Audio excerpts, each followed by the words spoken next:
اتنے بڑے چور تم گزرے ہو کہ اگر کوئی مطلب ٹھیک طریقے سے عوام کے پیسے کا جس طرح سے لوٹا گیا تھا آپ کے 2015 سے لے کے 20 تک، اور خالد خورشید صاحب صاف چلی اور انصاف کے ساتھ چلی والی حکومت پہ مطلب عمل پیرا ہو کے اگر نظام چلاتے، آج تم باہر نہ ہوتے۔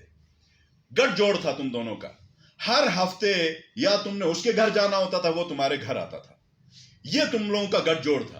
اور اسی کے ساتھ مل کے تم دونوں نے میری جو پی ٹی آئی سے رکنیت معطل کروائی، ان ساری چیزوں کا مجھے پتا ہے، لیکن عوام کے دلوں سے آپ ہماری محبت کو نہیں چھین سکتے۔ اور سٹے کے اوپر حلقہ نمبر 2 کا ممبر ہے، اس کا یہ کہنا ہے میں ایپیکس کورٹ سے جیتا ہوں، سپریم اپیلیٹ کورٹ جو آخری عدالت ہے، اور پوری سنوائی کے بعد میں جیتا ہوں، اللہ کے فضل سے میرا حق تھا، میں جیتا ہوں۔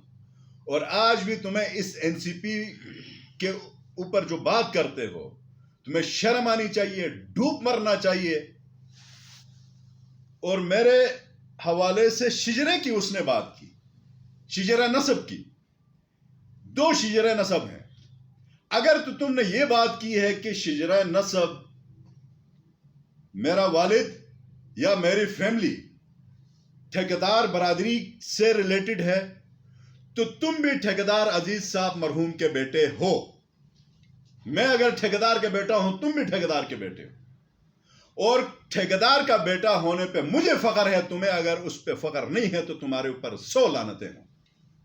اور اپنے والد کے اس دور کے ٹھیکے اور میرے والد کے ٹھیکوں کا بھی تم موازنہ کرواؤ کہ کون اچھا ٹھیکیدار تھا۔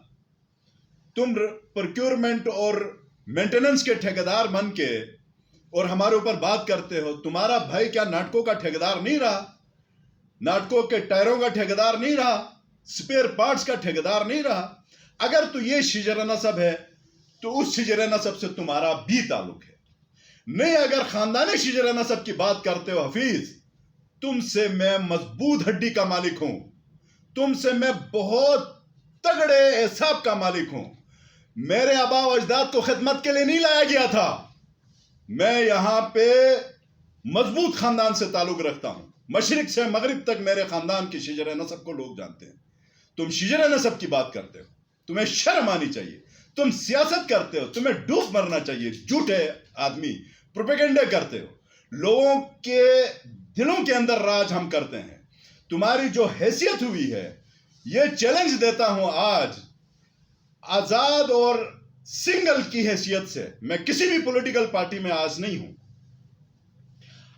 انشاءاللہ تم 3 نمبر پہ آئے تھے، تمہیں 4 نمبر پہ ہم بھجوا دیں گے۔ تمہاری جو حرکتیں ہیں، تمہیں جس طرح سے تم نے بیج بویا ہے، وہ تم بیج کاٹو گے۔ یہ جذباتی ہونے کا میرا مقصد ہی صرف اتنا ہے کہ اس گلگت کے اندر آپ جس طرح سے چیف سیکرٹری کو، چیف منسٹر کو، تمام سیکرٹریز کو جس انداز میں تھریٹ کرتے ہو، آج میں چیف سیکرٹری صاحب کو پیغام دیتا ہوں، آج میں چیف منسٹر صاحب کو پیغام دیتا ہوں، آج تمام سیکرٹریز کو پیغام دیتا ہوں۔ یہ اگر کوئی ورت رکھتا ہے حلقہ نمبر 2 میں، سیاسی اس کی کوئی ساخت ہے، ڈیٹ تم فکس کرو۔ ایک جگہ میں لوگوں کو اکٹھا کرتا ہوں، دوسری جگہ پہ تم لوگوں کو اکٹھا کرو۔ کون لوگوں کو زیادہ اکٹھا کرتا ہے؟ جو کم کرے گا وہ اس سیاست سے باہر چلا جائے گا، وہ قسم اٹھا کے سیاست سے خیر بات کہے گا۔ تمہارے ساتھ کوئی نہیں ہے حفیظ، تم فارغ ہو سیاست سے۔ اور یہ غصے اچانک بیٹھے ہوئے شیر کو جگانے کی کوشش تم نے کی ہے، اور آج سے انشاءاللہ میں ہر وقت تمہاری کرپشن کے اوپر، تمہاری چوریوں کے اوپر، جو 1 کنال کی زمین پہ رہ کے، گھر میں رہ کے، اور آج جس طرح کی تم نے جائیدادیں بنائی ہیں، اور تم اگلے کو چور کہتے ہو، اگلے کو کرپٹ کہتے ہو، اگلے کو تم این سی پی کہتے ہو، تمہیں شرم آنی چاہیے۔ جب جمیل مطلب ممبر بنتا ہے، وہاں تم بیگی بلی کی طرح مطلب اس کے بستر کے نیچے چلے گئے ہو، اور آج جب ہماری کامیابی ہوئی ہے اور آخری عدالت سے ہم جیتے ہیں، میرے لیے 1 دن کا اقتدار بھی بہت ہے اگر میں غیرت کے ساتھ کروں، عزت کے ساتھ کروں. باقی 50 سال اگر میں بہت بڑے منصب پہ رہوں تمہاری طرح 2 نمبریوں کے ساتھ، اور جس طرح سے تم اپنے آقاؤں کے ساتھ جا کے لیٹ جاتے ہو، تمہیں شرم آنی چاہیے. اس علاقے کے اندر تم نے اتنا بڑا جھوٹ بولا. پیپلز پارٹی کے ساتھ تم کمپیئر کر رہے ہو. میں پیپلز پارٹی کے ساتھ کوئی سمپتی نہیں ہے، لیکن یہ میں بتاؤں گلگت بلتستان کا یہ جو سبسیڈائز گندم ہے، حقیقت میں دیکھیں پیپلز پارٹی کا یہ تحفہ ہے. اور آج تم اس کو ٹویسٹ کر رہے ہو کہ سبسڈی ٹرانسپورٹ کی بٹھوں نے دی تھی، اور جو سبسڈی ہے گندم کے اوپر وہ نواز شریف نے دی ہے. اس پہ بھی تمہارے اوپر لعنت ہو. یہ نہیں، جھوٹ نہیں بولو. باقاعدہ گندم کا کوٹا ختم کر کے اس کو فنڈ کروانا، پیسوں میں ایلوکیشن کروانا، یہ تم نے اپنے دور میں کیا جو 6 ارب روپے ایلوکیٹ ہوئے. آج جو گلگت بلتستان کی عوام جو رگڑا کھا رہی ہے گندم کے اوپر، یہ تمہاری اس نالائق سوچ کے اوپر ہے. کیا تم نے وفاق کو نہیں لکھا تھا اس وقت گڑی باغ میں جب اتنا بڑا احتجاج ہوا تھا کہ یہ گندم کے ریٹس بڑھاؤ، اور آج لوگوں کے سامنے ریفارمز کی باتیں کرتے ہو؟ چیف سیکرٹری صاحب، چیف منسٹر صاحب، اس جھوٹے آدمی کے جھوٹی باتوں کے اوپر کان دھرنے سے بہتر یہ ہے کہ حقائق کے اوپر جائیں. اس کو ایک بات پہ تکلیف ہے، 1-2 آفیسرز کی پوسٹنگ پہ.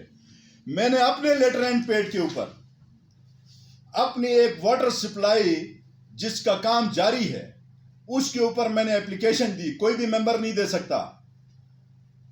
3 کمپوننٹس کے اوپر میں نے اپلیکیشن دی کہ اس کے اوپر مجھے چوریاں نظر آ رہی ہیں، فراڈ نظر آ رہا ہے، اس میں مطلب ڈیویشنز ہوئی ہیں، اس کے اوپر انکوائری کی جائے.